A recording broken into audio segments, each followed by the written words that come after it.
ശബരിമല സ്വർണ്ണക്കൊള്ള കേസിൽ മുഖ്യ സൂത്രധാരൻ എന്ന് പറയുന്നത് മറ്റാരുമല്ല, മുൻ ദേവസ്വം ബോർഡ് പ്രസിഡന്റായിട്ടുള്ള എ പത്മകുമാർ ആണ് എന്നുള്ളത് SIT സ്ഥിരീകരിച്ചിരിക്കുന്നു.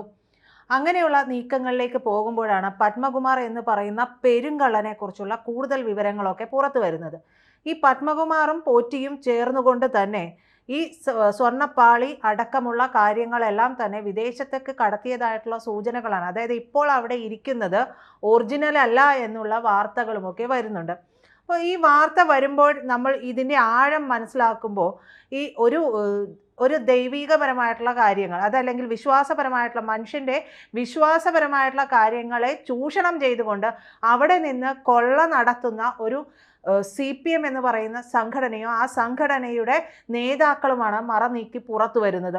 മറ്റാരും ഇത്രയെങ്കിലുമൊക്കെ ഒരു ധൈര്യത്തിൽ ഈ ഒരു വിശ്വാസത്തെ ചൂഷണം ചെയ്യാൻ മുന്നിൽ നിൽക്കുമോ എന്നുള്ളത് സംശയകരമായിട്ടുള്ള കാര്യമാണ്.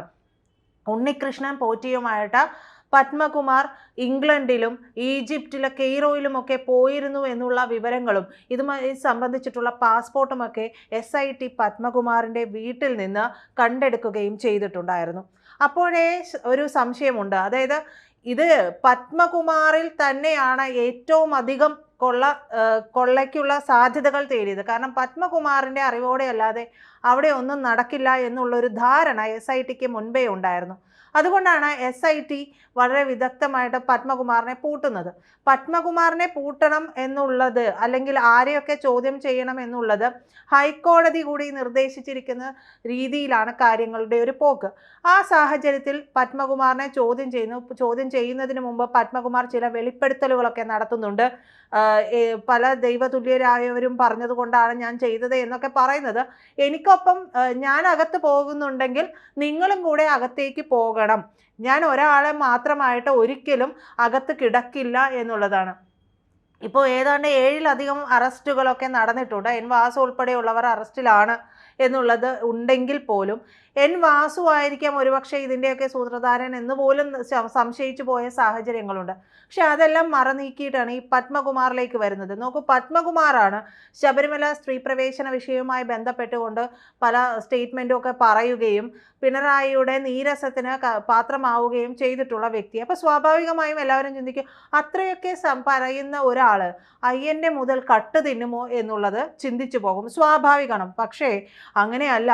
ഇന്നിപ്പോൾ പത്മകുമാറിനെ അങ്ങനെ അങ്ങ് വിട്ടുകൊടുക്കാൻ കഴിയാത്തത് കൊണ്ട് കസ്റ്റഡിയിൽ വാങ്ങാനുള്ള അപേക്ഷ കോടതി ഇന്ന് SITയുടെ അപേക്ഷ ഇന്ന് കോടതി പരിഗണിക്കുകയാണ്. കസ്റ്റഡിയിലേക്ക് കിട്ടാനുള്ള സാധ്യതകളാണ് കൂടുതലായിട്ടുള്ളത്. അങ്ങനെ കസ്റ്റഡിയിൽ കിട്ടുകയാണെങ്കിൽ തത്ത പറയും പോലെ SIT വീണ്ടും പറയിപ്പിക്കും. കാരണം ഇവിടെ ആഭ്യന്തര വകുപ്പിനും പലപ്പോഴും ഒരു കാര്യവും ഒരു ചെറുവിരൽ അനക്കാനുള്ള സാധ്യതകളൊക്കെ കുറവാണ്. കോടതിയുടെ മേൽനോട്ടത്തിലായതുകൊണ്ട് തന്നെയാണ് അത്രത്തോളം കാർക്കശ്യത്തോടു കൂടി SITക്ക് ഇതുമായി ബന്ധപ്പെട്ട മുന്നോട്ട് പോകാനും സാധിക്കുന്നത്. എന്തായാലും ഈ ഉണ്ണികൃഷ്ണൻ പോറ്റിയുമായിട്ടുള്ള പത്മകുമാറിൻ്റെ ഇടപാടുകൾ വിശദമായ പരിശോധന നടത്താനാണ് SIT ഇനി മുതിരുന്നത്. ചോദ്യം ചെയ്യലിൽ പത്മകുമാർ നടത്തുന്ന വെളിപ്പെടുത്തലുകളെല്ലാം തന്നെ ഇനി വളരെ നിർണായകമായിട്ട് മാറുന്നുണ്ട്. പക്ഷേ പത്മകുമാർ അവിടെയും പത്മകുമാറിൻ്റെ അഭിഭാഷകൻ ചില കാര്യങ്ങൾ അവിടെ പറയുന്നുണ്ട്. അതായത് ചോദ്യം ചെയ്യലിനോടൊക്കെ പത്മകുമാർ അണ്ണൻ സഹകരിച്ചിട്ടുണ്ടല്ലോ, അപ്പോൾ പിന്നെ ഇനി എന്തിനാണ് കസ്റ്റഡി ആവശ്യം? ആ കസ്റ്റഡി അങ്ങ് വേണ്ട എന്നുള്ളതാണ് അഭിഭാഷകൻ പറയുന്നത്. പക്ഷേ അതിനുള്ള സാധ്യത, ആ വാദം, പത്മകുമാറിൻ്റെ അപേക്ഷ കേൾക്കാനുള്ള സാധ്യതകൾ വളരെ കുറവാണ്. വിശ്വാസികളിലും പൊതുസമൂഹത്തിലുമൊക്കെ വലിയ സംശയങ്ങൾക്കിടയാക്കിയിട്ടുള്ള ഒരു കാര്യമാണ് ശബരിമല സ്വർണ്ണക്കൊള്ള. ആ സ്വർണ്ണക്കൊള്ളയിലാണ് ദിവസങ്ങൾ നീളുന്ന അനിശ്ചിതത്വത്തിനു ശേഷം പത്മകുമാറിനെ അറസ്റ്റ് നടക്കുന്നത്. തെളിവുകളും സാഹചര്യങ്ങളും ഒക്കെ വിലയിരുത്തിക്കൊണ്ടാണ് പ്രത്യേക അന്വേഷണ സംഘം ആലോചിച്ചുറപ്പിച്ച ശേഷമായിരുന്നു ഈ അറസ്റ്റ് നടത്തിയത് പോലും. അതേസമയം തന്നെ ശബരിമല സ്വർണ്ണക്കൊള്ള കേസിൽ 4ാം പ്രതിയായിട്ടുള്ള തിരുവിതാംകൂർ ദേവസ്വം ബോർഡ് മുൻ സെക്രട്ടറി ജയശ്രീയുടെ മുൻകൂർ ജാമ്യാപേക്ഷ ഇന്ന് പരിഗണിക്കുന്നുണ്ട് കോടതി. എന്തായാലും ഈ ഒരു കാര്യം എന്ന് പറയുന്നത്, ഈ പറയുന്ന വിശ്വാസികളെ വിറ്റു തിന്നുക എന്ന് പറയുന്നത് നിസ്സാരമായിട്ടുള്ള കാര്യമല്ല. വിശ്വാസത്തിനെതിരെ പലതരത്തിലുള്ള സ്റ്റേറ്റ്മെൻറ്റുകളുമൊക്കെ പറയുന്ന ഈ സർക്കാർ പക്ഷേ ഈ വിശ്വാസികളുടെ വിശ്വാസത്തിന്മേലുള്ള കാര്യങ്ങളെല്ലാം വിറ്റ് തിന്നുന്ന ഒരു സാഹചര്യത്തിലേക്ക് പോകുന്നുണ്ട്. ഇതിനിടയിൽ മറ്റൊരു നിർണായകമായിട്ടുള്ള വിവരം കൂടി പുറത്തു വരുന്നുണ്ട്. അതായത് ശബരിമലയിൽ ഇപ്പോഴുള്ളത് പുതിയ ദ്വാരപാലക ശില്പങ്ങളാണ് എന്നുള്ള വിവരമാണ് പുറത്തു വരുന്നത്. ഒരാഴ്ച മുമ്പ് പ്രത്യേക അന്വേഷണ സംഘം ശ്രീകോവിലിൽ നിന്ന് സ്വർണ്ണപ്പാളികൾ ഇളക്കി മാറ്റി ശേഖരിച്ച സാമ്പിളുകളുടെ പരിശോധനയിൽ നിന്നാണ് ഈ ഒരു വിവരം കൂടി പുറത്തു വരുന്നത്. അപ്പോൾ പഴക്കമുള്ള ആ സ്വർണ്ണപ്പാളികൾ എവിടെ പോയി എന്നുള്ളത് വളരെ ചോദ്യചിഹ്നമായിട്ട് നിൽക്കുകയാണ്. രാസപരിശോധനാ ഫലം കൂടി വരേണ്ടതുണ്ട്. ആ രാസപരിശോധനാ ഫലം കൂടി വന്നതിൻ്റെ ശേഷം മാത്രമേ കൃത്യമായിട്ട് ഇതിലൊരു ഔദ്യോഗികമായിട്ടുള്ള സ്ഥിരീകരണം ലഭിക്കുകയുള്ളൂ. അതോടെ സ്വർണ്ണക്കൊള്ള കേസിൻ്റെ വ്യാപ്തി എന്ന് പറയുന്നത് മാറുകയാണ്. അതായത് പഴയ സ്വർണ്ണപ്പാളികൾ അവിടെ ഇല്ല എന്നുണ്ടെങ്കിൽ ആ സ്വർണ്ണപ്പാളികൾ എവിടെ പോയി എന്നുള്ളത് എല്ലാവരും അറിയേണ്ട, പൊതുജനത്തിനും വിശ്വാസികൾക്കും എല്ലാവർക്കും അറിയേണ്ട ഒരു കാര്യമാണ്.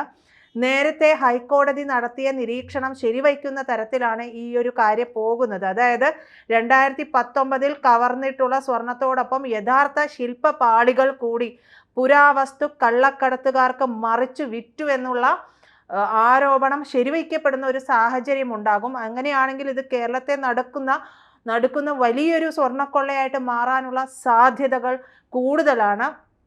അങ്ങനെയാണെങ്കിൽ കെയ്റോയിലേക്കും ഇംഗ്ലണ്ടിലേക്കുമൊക്കെ ഉണ്ണികൃഷ്ണൻ പോറ്റിയും പത്മകുമാറും നടത്തിയിട്ടുള്ള യാത്രകൾ വെറുതെ ആയിരുന്നില്ല എന്നുള്ളത് കൂടി ഇതിൻ്റെ കൂടെ നമ്മൾ മനസ്സിലാക്കേണ്ടി വരും. അപ്പോൾ പത്മകുമാർ എന്ന് പറയുന്നത് അല്ലെങ്കിൽ ഉണ്ണികൃഷ്ണൻ പോറ്റി എന്ന് പറയുന്നത് ഈ പുരാവസ്തു കള്ളക്കടത്തുകാരുമായി ബന്ധമുള്ള, അതായത് അധോലോക ബന്ധമുള്ള ആളുകളാണ് എന്നുള്ള വിഷയത്തിലേക്ക് കാര്യങ്ങൾ എത്തും. ഇതോടുകൂടി ഇതിൻ്റെ ഗൗരവം തന്നെ മാറുകയാണ്. വലിയ രീതിയിലേക്ക് ഈ കേസ് മാറുകയാണ്. അങ്ങനെയാണെങ്കിൽ ഇത് ആരുടെ കയ്യിലേക്കാണ് കൊടുത്തത് എന്നുള്ള, ഇത് ഏത് പുരാവസ്തു സ്വർണ്ണക്കള്ളക്കടത്ത് എന്നൊക്കെ പറയുമ്പോൾ അതുമായി ബന്ധപ്പെട്ടുള്ള ബിഗ് നെയിംസ് ഉണ്ട്. ഇതിൽ ഏത് ബിഗ് നെയിമിൻ്റെ കൂടെയാണ് ഇവർക്ക് ടൈ അപ്പ് ഉള്ളത് എന്നുള്ളത് കൂടി നമ്മൾ പുറത്തു വരേണ്ട സാഹചര്യമുണ്ട്. മാത്രമല്ല പല ക്ഷേത്രങ്ങളിലുമൊക്കെയുള്ള ഇത്തരത്തിലുള്ള കാര്യങ്ങളിൽ കൃത്യമായ ഒരു പരിശോധന കൂടി നടത്തേണ്ടിയും വരും. അങ്ങനെ ഒരു പരിശോധന നടത്തേണ്ടി വരുമ്പോഴാണ് ഈ വിശ്വാസ സമൂഹത്തെക്കുറിച്ചോ അവരുടെ ഒരു വിശ്വാസത്തെ ചൂഷണം ചെയ്തതിനെക്കുറിച്ചും പാർട്ടിയുടെ മുഖം നഷ്ടപ്പെടുന്ന ഒരു അവസ്ഥയിലേക്ക് കാര്യങ്ങൾ വരും. നിയമസഭാ തിരഞ്ഞെടുപ്പും തദ്ദേശവുമൊക്കെ വരികയാണ്. പ്രത്യേകിച്ച് നിയമസഭാ തിരഞ്ഞെടുപ്പിന് മുൻപ് തന്നെ ഇത്തരത്തിലുള്ള കാര്യങ്ങളിലേക്കൊക്കെ പോകും. കാരണം സുഭാഷ് കപൂർ എന്ന് പറയുന്ന അതായത് പുരാവസ്തു സ്വർണ്ണ കള്ളക്കടത്തുകാരനെ കുറിച്ച് കോടതി മുന്നേ തന്നെ നിരീക്ഷിച്ചിരുന്നതാണ്. ആ സമയത്ത് ഇയാളെക്കുറിച്ചുള്ള വലിയ വാർത്തകളുമൊക്കെ വരികയും ചെയ്തതാണ്. അങ്ങനെയാണെങ്കിൽ ആരെയാണ് ഇവർ കെയ്റോയിലും ഇംഗ്ലണ്ടിലുമൊക്കെ പോയി കണ്ടത് എന്നുകൂടി അറിയേണ്ടിയിരിക്കുന്നു.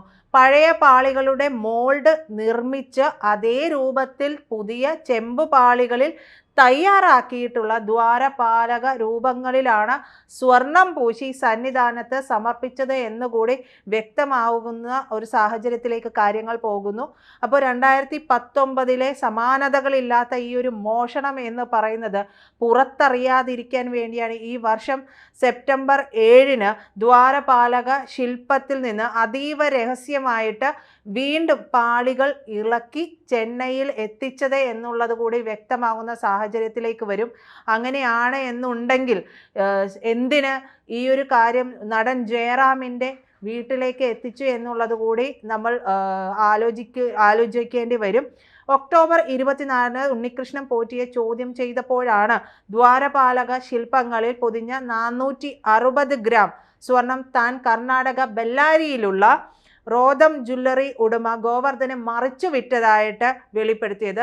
ഉണ്ണികൃഷ്ണൻ പോറ്റിയുമായിട്ടുള്ള തെളിവെടുപ്പിനൊടുവിൽ ബെല്ലാരിയിലെ ജ്വല്ലറിയിൽ നിന്ന് ഈ സ്വർണം SIT കണ്ടെടുക്കുന്ന ഒരു സാഹചര്യം ഉണ്ടായിട്ടുണ്ട്. വിഗ്രഹ ലോബിക്ക് സ്വർണം പൊതിഞ്ഞ പാളികൾ മറിച്ച് വിറ്റത് മറയ്ക്കാനുള്ള ഗൂഢാലോചനയെക്കുറിച്ച് SITക്ക് സംശയം ഉയർന്നത് 2020 ഗോവർദ്ധന് കൈമാറിയതായി പറയുന്ന സ്വർണം 5 വർഷം കഴിഞ്ഞിട്ടും എന്തുകൊണ്ട് ആഭരണമാക്കി വിറ്റില്ല എന്നതുകൊണ്ടാണ്. അപ്പോൾ ഈ കേസുമായി ബന്ധപ്പെട്ട് നാഗേഷ്, കൽപേഷ് എന്നീ പേരുകൾ പോറ്റി വളരെ നേരത്തെ വെളിപ്പെടുത്തുകയും ചെയ്തിരുന്നു. ദ്വാരപാലക ശില്പപാളികളിൽ നിന്ന് വേർപ്പെടുത്തിയിട്ടുള്ള സ്വർണം സ്മാർട്ട് ക്രിയേഷൻസിൽ നിന്ന് വാങ്ങി ബെല്ലാരിയിലെ ഗോവർദ്ധൻ്റെ റോദം ജുവലറിയിൽ എത്തിച്ചതും താനാണെന്ന വെളിപ്പെടുത്തലുമായിട്ട് പിന്നീട് കൽപേഷ് മാധ്യമങ്ങൾക്ക് മുന്നിൽ എത്തിയതുമൊക്കെ SITയുടെ സംശയങ്ങൾക്ക് ആക്കം കൂട്ടുകയും ചെയ്തിട്ടുണ്ട്. എന്തായാലും ഈ പറയുന്ന വിഷയം, അതായത് ശബരിമല സ്വർണ്ണക്കൊള്ള എന്ന് പറയുന്നത് അന്താരാഷ്ട്ര തലത്തിലേക്ക് പോവുകയാണ്.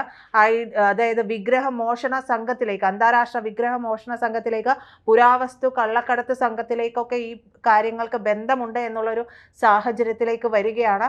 നിസ്സാരമായി കാണാൻ കഴിയില്ല. എന്തായാലും പഴുതടച്ച അന്വേഷണം നടന്നുകൊണ്ടിരിക്കുന്നു. കണ്ടറിയണം എന്തൊക്കെ സംഭവിക്കുമെന്നുള്ളത്. കൂടുതൽ വാർത്തകളും വിശേഷങ്ങളും നിങ്ങളിലേക്ക് എത്താൻ ABC മലയാളം സബ്സ്ക്രൈബ് ചെയ്യുക, ബെൽ ബട്ടണും അമർത്തുക.